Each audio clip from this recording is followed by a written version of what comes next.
What's going on, guys, and welcome back to Afterthoughts, another episode. The Final Four is set. I'm Ryan Lombardi alongside my good friend Nathan Donnelly and a little bit tired Jack Haskell. But guys, the Final Four is set. Some are saying it's a little bit of a chalk Final Four.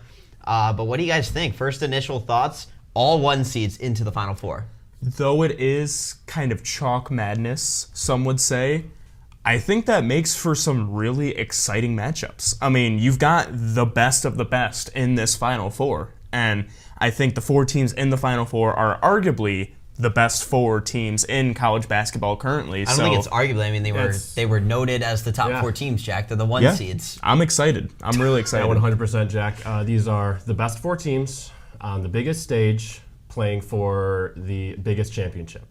As a basketball fan, this is everything I want. Yeah, and as when you make your bracket, obviously you want upsets, you want Cinderella runs, but really when it comes down to it, the quality of basketball we're about to watch on Saturday night is amazing. It's top tier, and I don't think there's anything beating that. I'm so excited for it. I really am. I'm excited to see who comes out on top. Yeah. All right, so let's preview kind of our matchups. We got an SEC matchup, Auburn and Florida taking on each other in the Final Four. Just initial thoughts on that one. Yeah, it's going to be tricky for me because they played once.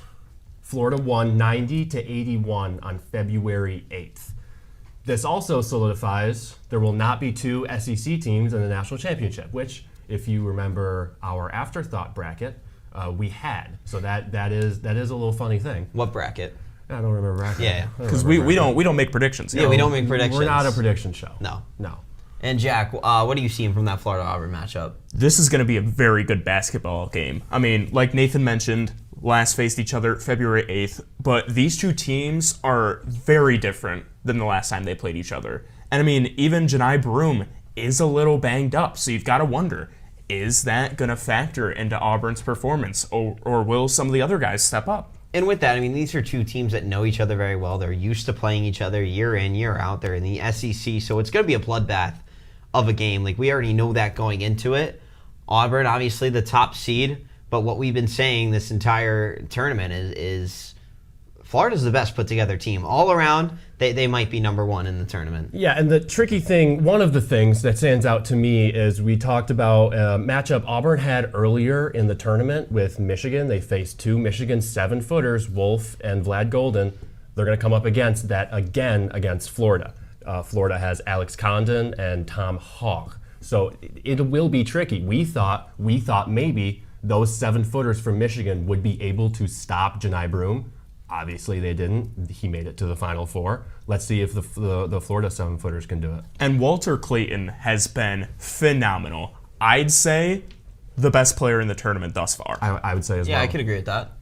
So it's going to be really interesting because both of these teams, all of the teams in the Final Four, have now moved into top 10 offensive and defensive efficiency in KenPom. This is going to be really competitive, really fast-paced, really competitive basketball. I said competitive twice because it's going to be competitive. I can't say it anymore. It is easily the best four teams in the country. We have two of the top teams. Now, Nathan, if we don't make predictions on this show. We don't make predictions. Like, disclaimer, we do not make predictions. We do not make predictions. If you had to pick one of these teams, who would it be? It's tricky. I talked about Johni Broome against the 7-footers, but to me, when it gets down to the Final Four teams, and mainly for me, it's also the Elite Eight, I use this kind of thought process. The winner of the game is going to have the best guards. And to me, and to you, I'd hope, Walter Clayton, we just said, it has been the best guard in the tournament. But Auburn also has some really good guards. They have Tahad Pettiford, Miles Kelly, Denver Jones. I like all three of those guys over Elijah Martin. For me, the key is Elijah Martin on Florida. Martin has been playing up to his standards, up to his averages. It's the Final Four, buddy. Yeah, so don't forget, though, Elijah Martin has Final Four experience. He does have Final Four experience. Yes, that FAU team.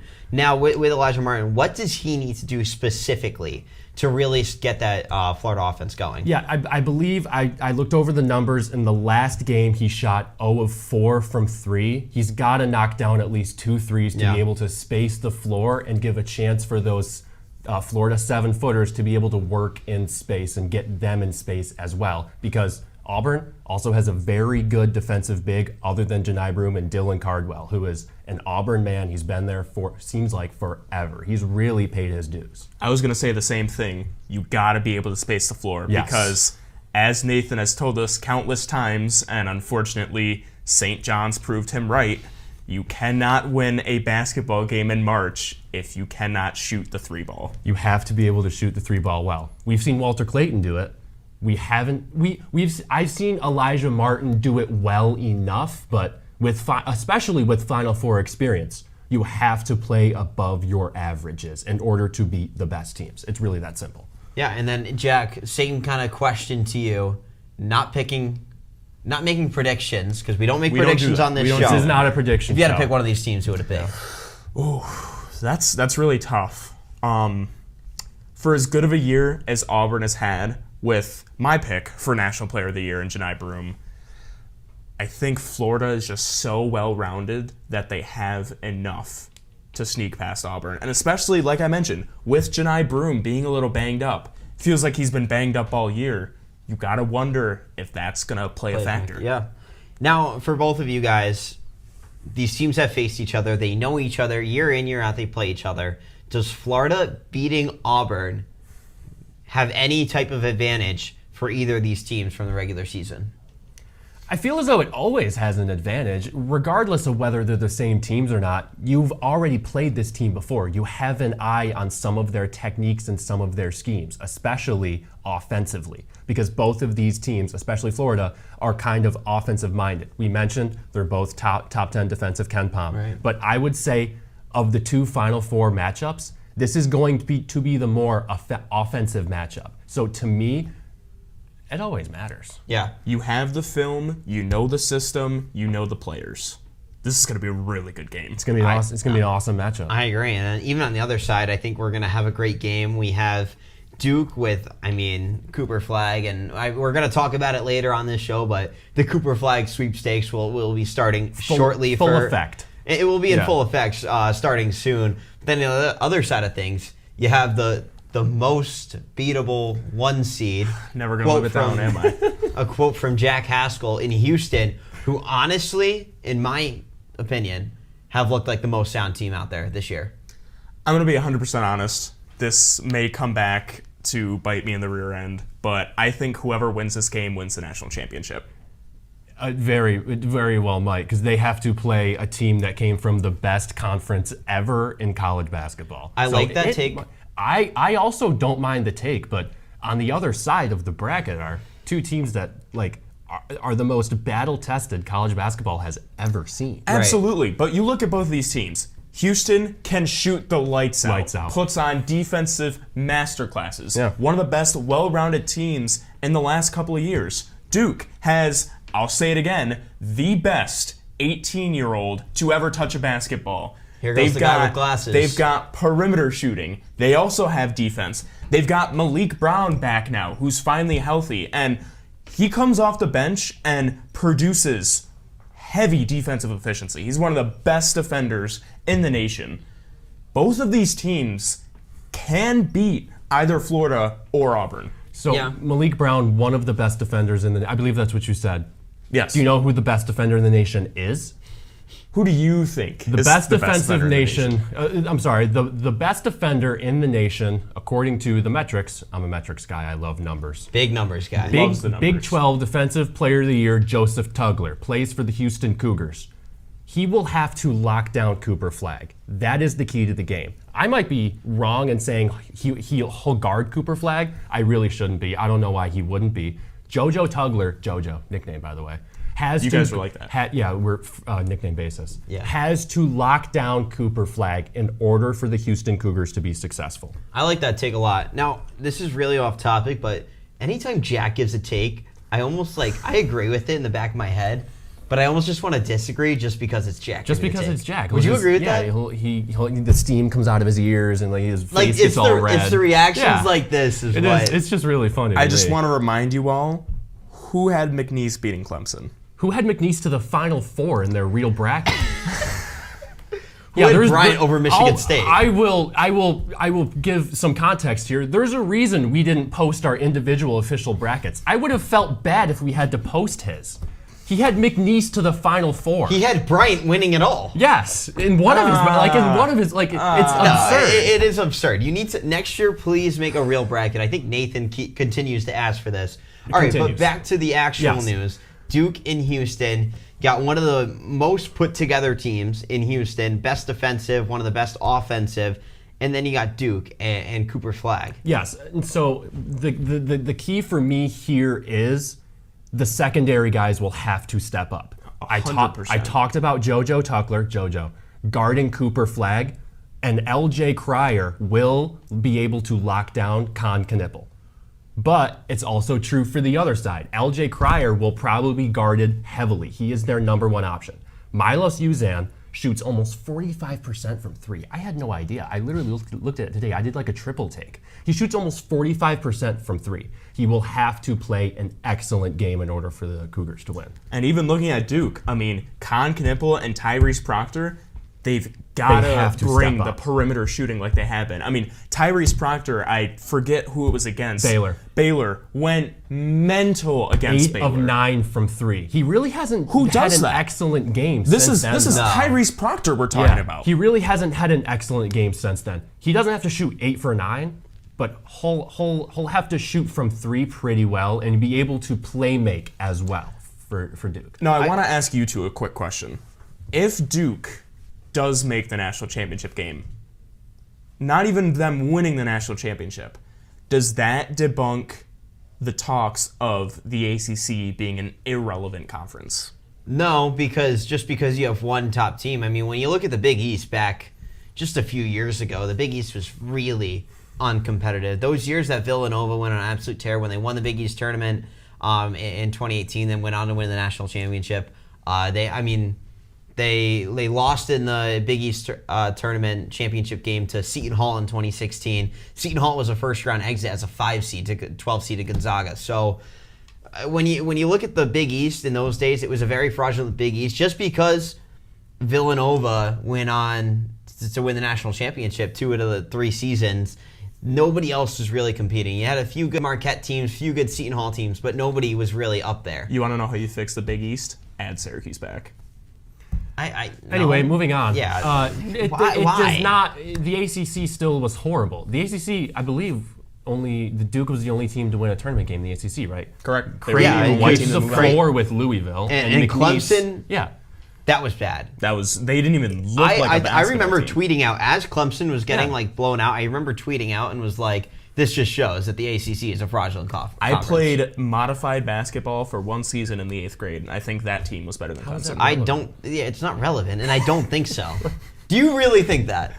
That Clemson performance was egregious. Do you think your 8th grade basketball would team score would have been 14 better? points on McNeese in 1/2? Shout out Jaden Jones. I 100% Oh my goodness, this guy. All right, something to note with all of these 4 teams, all of them, their head coach has never gone to the Final Four, so pretty cool for them. Yeah. So really, not experience on the coaching side won't really play a factor in this one. The Final Four is a different atmosphere. You have people from all over who are coming to San Antonio. It's a hostile atmosphere, but it's not as much just the team fans. It's a lot of just college basketball fans in general. Yes. It also, I don't want to kind of dismay what you were saying, it also is the team fans. 3 of these teams are within 1,000 miles of the stadium. But in general, it will be just like majority in general basketball fans. Also, the Houston Cougars, and it's in the same state. It might be a red out. It might be a red out, but it also didn't matter for Louisville, did it? No, it didn't. Louisville got the floor wiped with them. Like it did not matter for Louisville. No. And I was guilty of taking Louisville in my bracket. Yep. And on this show, I remember sitting in the room making our bracket, and I go Creighton over Louisville, and you tried to argue with me, and I said Creighton over Louisville. And Creighton almost beat Auburn. So yeah. All right, let's move on off the Final Four. A little bit of coaching drama We talked about it last week. I argue the coaches portal is almost or as equally entertaining as the players portal. I think it's more entertaining. I just love it so much. I think it's more entertaining just because of Kevin. Like you have coaches swapping teams. Like last year, you look at Pat Kelsey going to Louisville and the Louisville coach, I'm blanking on his name right now, going to Charleston. It's almost like a trade. Yeah, full on swapping teams. Yeah, it's absurd. Also, I mean, Richard Pitino is now in the Big East as well. He just took a job there with Xavier. So now you got Rick and Richard Pitino both in the same conference, coaching against each other twice a year, which is just peak entertainment for the Big East. Even in our mighty Atlantic 10, there's been a lot of coaching changes too. Yeah, if we could sit here and cover all them, but I think the big one, the most drama, Kevin Willard to Villanova. Yeah, I think this all can be summed up in a couple sentences here. Kevin Willard, post-game, after his loss, was quoted saying, "I don't know what I'm going to do." And I saw that post on Twitter. I went into the comments, scrolled down. Everybody was like, "You know what you're going to do. He knows. You know what's happening. Everybody knows. Stop playing the game. Like, you know what's happening. But at least be transparent with the fan base." That was my biggest problem. Like, Will Wade handled this better than anyone I've ever seen. Excellently. He knew that he was in talks with NC State. He probably knew, I'm taking the NC State job. I'm going to the how Wolfpack. could you not? And he told his guys, he was transparent with them, and he even said, some of you might even be able to come with me. Yeah. He was fully transparent and cooperative with both programs, the one he was leaving and the one he was going to. And he was transparent with not only his players and his coaching staff, but with the media too. But something with Willard, though, I almost feel for him in a way, because the guys who hired him at Maryland were no longer there by the end of this season, and it was as simple as Willard wanting to stay, instead of traveling on Christmas Day, stay overnight on Christmas Day and spend it with the team all together. Instead, they make him travel. And they said, we can't afford that. Like, it was almost as that, like, you almost feel for him. Like, he can't even do stuff with his team. And we know how storied of a program the Villanova Wildcats are. How could you not want to go there? How could you not? You owe it to the fans, the fan base, and the people paying your NIL collective. Yeah. To communicate with them. That is the one thing for me. Everything you said was true. Yeah. Like, it's 100% true. Just like, you got to be the bigger man. I agree. Like, you have to be cooperative with everybody who, I hate using the phrase paying your salary. They are. They kind of are. They're paying your salary and like the players. Like, you have to talk them. You have to talk them through the whole process, but at least give them what they're owed. That's all. Yeah. All right. I'm just checking the time, and it looks like it's past Jack's bedtime. So, Jack, we're going to send you to bed. Yeah. We're going to take a quick break here on Afterthoughts, but more to come. We have an exciting MLB segment coming up. Torpedo bats. I've been loving the season. Torpedo bats have been a big, a lot of question marks around them. So we're going to talk about that next here. Stay with us here on Afterthoughts. We're going to do a complete